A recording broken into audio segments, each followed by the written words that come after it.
Ito mga kababayan, mga ka-analyze. Yung tinagurian hong sabi nila yan. Pinakatangang congressman daw sa balat ng lupa. Na itong si Congressman Bong Suntay, huwag niya natin banggitin yung kanyang first name. Parang di bagay sa kanyang pagkatao eh.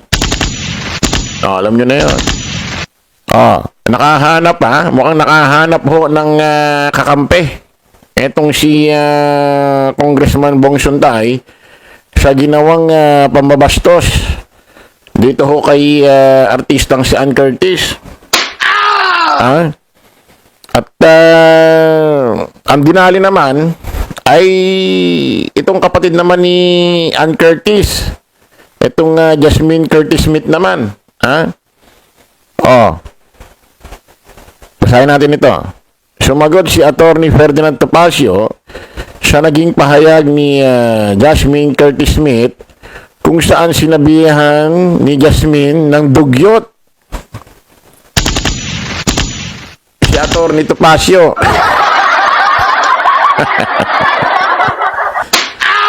Grabe, dugyot daw Kasunod dito ng pahayag ni Topacio kung saan kino-question niya ang pagsusuot ng aktres ng biktima sa social media na anya'y hindi isang art kundi para sumikat. Bilang tugon, sinabi ni Topacio, "Dear Jasmine Curtis, ang alam kong dugyot yung nananampal sa bar kapag nalalasing at yung nagtatry mangagaw ng jowa nang may jowa. Cheers!" Sabi ni ni Attorney Topacio. Mukhang update na update si Attorney Topacio sa buhay ni ni Jasmine Curtis Smith. Ito yung kapatid ho ni Ann Curtis. Nagbigay kasi ng opinion itong si Attorney Topacio sa ginawang pagsita at pagtanggol ni Jasmine Curtis na binastos daw ni Congressman Bong Suntay itong kapatid niyang si Ann Curtis. Attorney Topacio, syempre naturalmente naman na ipagtanggol naman ni Jasmine Curtis yung kapatid niyang si Ann Curtis kay Suntay. Bakit naman kasi pinanghimasukan mo? Hindi ka naman kasi kasali doon. Tapos nung nagbigay ka ng opinion, pinagtanggol naman ni Ann Curtis pinagtanggol naman ni Jasmine Curtis yung sarili niya doon sa sinabi mo, doon sa programa. Ganito naman ang sasabihin mo. Mali naman yan, sir. Ikaw ang nauna pakinggan nyo ko itong video to. Pakinggan nyo ko itong video na ito. Pictures mo sa social very minor yung sinabi ni Suntay. Ang sinasabi lamang niya, ang puntos niya na hindi nyo naintindihan, hindi dahil sa kayo'y hindi matalino, kundi bulag kayo dahil gustong-gusto nyo nang ma-impeach si Sara Duterte ay yung iniisip mo ay hindi ka pwedeng hindi criminal offense. Kahit anong sama ng iniisip mo. May nakita kang babae, gusto mong gahasain, gusto mong halayin, gusto mong daklutin, harapan na, Hindi kasalanan yon. Yan, yung kapatid, bumanat pa. Hindi naiintindihan ni Sa sobrang talino ni Attorney Topacio, hindi niya ho naiintindihan. Ganito ho kasi yan. Bago ho in-announce ni Congressman Bong Suntay na may naramdaman siya kay Ann Curtis. Ganito ho kasi yan. Gusto niyang i-debunk yung sinasabi ho ng mga nag-file kay VP Inday Sara Duterte na kung saan ay ini-imagine niya si Pangulong Bongbong Marcos. Di ba nagkaroon ng press conference nung nakaraan taon si Vice President Inday Sara Duterte na kinu-question na sabi niya meron daw isang graduate na kadete sa PMA at nung umakit ng stage hinihingi ho nung kadete yung relo ni Pangulong Bongbong Marcos na nakasuot sa kanya. Eh, hindi ko pinagbigyan ni Pangulong Bongbong Marcos. Eh, karapatan naman niya yun. Sa kanya naman yung relo na yun eh. Ano ba naman yan?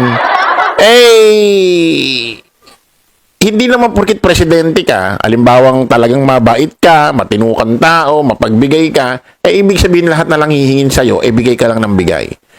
Kahit presidente ka pa, kahit anong buti, kahit di pa presidente, sa isang pangkaraniwang tao na lang, kahit anong buti mo, kahit anong generous mo, kahit anong galante mo, kahit anong mapagbigay mo, may bagay na hindi mo ibibigay pag hinihingi sa'yo. Especially kung napakahalaga sa'yo nung isang gamit. Especially kung may sentimental value yan. Paano na nga lang kung yung hinihingi nung kadete kay Pangulong Bongbong Marcos, eh halimbawa, minana niya pa sa reluho ng dating presidente na tatay niya na si Ferdinand Marcos Sr. Paano na lang kung bigay yun ni First Lady Lisa Marcos sa kanilang nung unang araw na sila'y kinasal? Ibibigay mo? O ay ngayon, kinukumpara na si Digong ay nung nag-host din dyan, nag-guest sa PMA na may graduate din ho ng mga kadete nung siya ang presidente, kanyang term, eh may umakit ding kadete. Hiningi relo ni dating President Rodrigo Roa Duterte ay binigay. Ay, baka walang kwentang relo yun. Baka presyo lang, baka mamahalin lang, walang sentimental value. O baka bigay lang ni Garma yun. Kasi sabi ni Ramon Tulfo, ay syota ni Digong yan. Baka bigay lang ni Garma yan. Kaya walang kwenta sa kanya, binigay niya agad. Hindi naman. Ano ba naman yan? Anong klaseng mga pag-iisip yan? O, ngayon, nung nandoon kasi si VP Inday Sara Duterte, yung moment na yon, nung narinig niya na hindi binigay ni Pangulong Bongbong Marcos yung relo doon sa PMA na graduate, isang kadete, eh, naisip agad ni VP Inday Sara Duterte. Eh, toxic na raw ang relasyon nila ni Pangulong Bongbong Marcos. At ini-imagine niya raw na puputulan niya ng leeg at ulo ito. Eh, sobra-sobra namang, ano yan, sobra-sobra namang, ano yan, pagganti yan eh. Kapag ka ganun, ang dapat lang na ihusga mo sa isang tao, pwede mo sabihin, ang damot naman ni Pangulong Bongbong Marcos. Ganun lang. Nagagalit ka sa kanya kasi hindi binigay yung relo doon sa kadete, pero ang gusto mo, ang kapalit, krimen. Ano masama? Yung hindi mo ibigay yung relo mo dahil may sarili kang dahilan o gumawa ka na agad ng krimen? Kahit ba imagination mo lang yan eh. Bakit sasabihin mo sa presscon mo? Bakit di mo sarilinin? Oh, ngayon, eh, binabaloktot ho niya ni Congressman Bong Suntay. Ang sabi niya, eh, minsan nakita niya raw si Ann Curtis sa Shangri-La. At gandang-ganda raw siya. May naramdaman daw siyang temptation. May naramdaman daw siyang desire sa loob ng katawan niya at nag-init. At inaisip niya na lang daw ulit na kung ano pa pwedeng mangyari. Pero imagination niya lang daw yon. Hindi naman daw siya pwede sigurong makasuhan kasi imagination lang yon. Ngayon, pinagtatanggol ngayon ito ni Atty. Topacio. Ay wala naman daw po pwedeng ikaso, wala naman daw nalabag na batas. Kasi wala naman daw batas ng ganon. Kasi imagination lang yon. Ito, Atty. Topacio, tanongin kita bilang abogado. Kahit di na abogado, dahil andyan ka na sa edad mong yan, pairali mo na lang yung edad mo. Lahat ba ng bastos, lahat ba ng masama pakinggan, nasa batas? Tanongin kita. Di ibig sabihin, yung mga anak mo, pwede nang hindi mangupo sa'yo. Halimbawa, yung anak mo, kinakausap ka, hindi nangungupo. Bastos, hindi. 100% sasabihin mo, bastos. Nasa batas ba yan na bawal mangupo? Eh, di ba wala? Yun yung ibig sabihin doon, tanga. Sa sobrang talino mo, nabobo ka na. Yun yung point dito.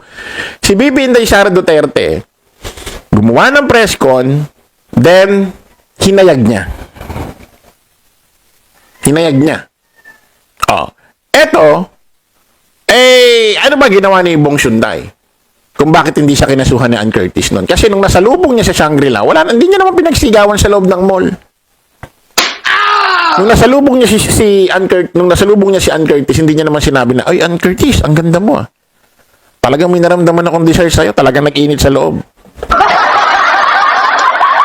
At naisip ko na kung ano pa pwedeng mangyari. Pero, imagination ko lang yan. Hindi niya naman sinabing ganun eh. Subukan niya sabihin niyang ganun sa personal. Malamang makasuhan yan. Wala naman kasing, yung mga tao sa mall, nung nakita siya, halimbawa nakita rin siya ni Ann Curtis, hindi naman nila alam yung iniisip ni Bong Suntay. Kaya lang nagmukhang mali, kasi marami naman po pwedeng katwiran, dahilan, or excuse or i-debunk niya yung ginawang imagination. Or naiisip ni BP Inday Sara Duterte na puputulan niya ng leeg or ulo si Pangulong Bongbong Marcos. Marami naman po pwedeng ikatwiran or ihalimbawa. Bakit yung ganun pa? Naisip mo ba, Torrito Pasio, ano na nangyari sa utak mo siya? Yun yung point doon. Ang pinopoint mo rito, ay wala naman nalabag na batas. Halimbawa walang nalabag sa batas. Hindi ba pambabastos yun? Tanungin kita. Especially may mga babae doon sa loob. Kasi aminin natin, hindi lahat ng bastos pakinggan, hindi tamang pakinggan, nakapaloob sa batas. Kaya nga sabi ko sa iyo ay yung mga anak mo, halimbawa, hindi nangungupo sa iyo. Siyempre, bastos yun, sigurado, 100%, hindi nangungupo sa iyo habang kausap. Nasa loob ba ng batas yun? Di ba hindi rin naman? Pero alam mong mali yun. Pero alam mong bastos yun. Yun yung point doon. Hindi mo naiintindihan eh. Play natin. Pinipilit mo eh. Huwag mo ipilit. Unang-una, hindi ka babae. Hindi mo alam yung ganong pakiramdam. Sa kanila yon. Babae sila eh. Sila nakakaalam nun para sa sarili nila. Babae ka ba? Si Jasmine Curtis. Opo. Parang binabastos daw yung kapatid niya, hindi daw tama. Kayong mga artista, yung mga anong problema doon kung pinagtanggol ni Jasmine Curtis si Ann Curtis? Kapatid niya yun eh. Di ba? Para saan pa yung kapatid niya hindi niya pagtanggol? Wala ka bang kapatid? Kung bakit hindi mo nararamdaman ito, wag mo ipagkait yun kung pinagtanggol niya yung kanyang kapatid. Kung may karapatan ka magbigay ng opinyon, katwiran, at meron kang karapatan magbigay ng freedom of speech, sariling pamamahayag, malayang pamamahayag, mas may karapatan yung tao dahil utol niya yon. Tanga. Ano ka ba? Ang klaseng abogado ka ba? Ha?